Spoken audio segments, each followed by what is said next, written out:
Ghana ranked first, second, first in West Africa, second in Africa, and then 38 globally, which I still think is a good figure. Globally, definitely is a good number. Yeah. So what does it mean? Well, first of all, we have to put into perspective what this is all about. And this is something I've been following for some time now. It's a report that is produced by the Institute for Economics and Peace, which measures the relative position of nations and regions' peacefulness.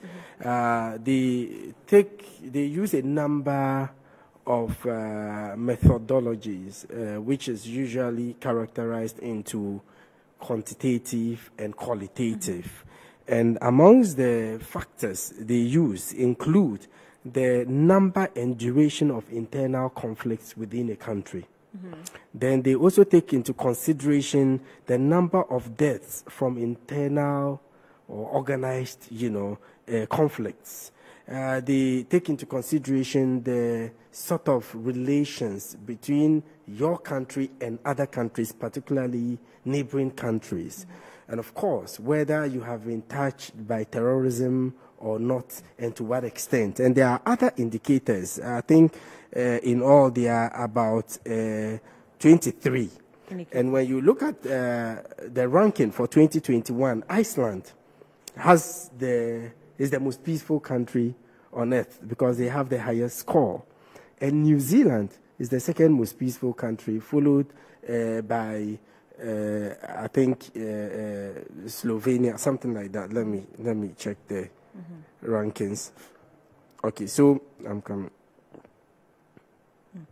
So yes, so Iceland then is followed by New Zealand, then Denmark, Portugal before Slovenia, and in West Africa, like you rightly mentioned, Ghana is the most peaceful country.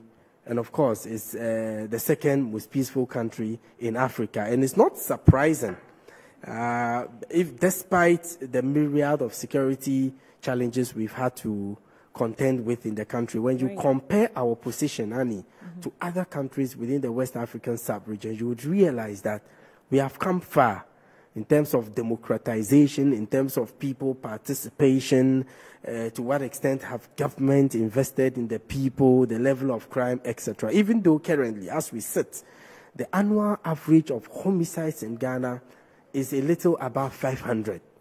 And as at the first half of last year, there were about 313 murders reported to the police. But according to the police CID, they found out that 306 of the 313 were actual murders. Okay, so despite all of these, when you compare, 306 of them were actual murders. Unfortunately, believe it or not, at the same period, only one had been resolved. Okay, so despite all of these challenges, we are still comparatively peaceful because we are one of the few countries that remains largely untouched by the terrorism scourge.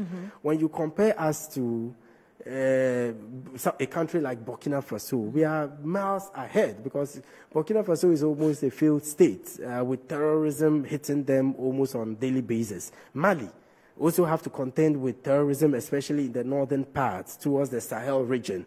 Nigeria with the issues of Boko Haram, the Niger Delta rebels, the Igbos who want, their own republic. Cameroon, the northern part, also they want their own republic of Ambazonia. And there's also Arab and other Bedouin tribes in Mali who want their republic of Azawad. So you see, there's chaos around us.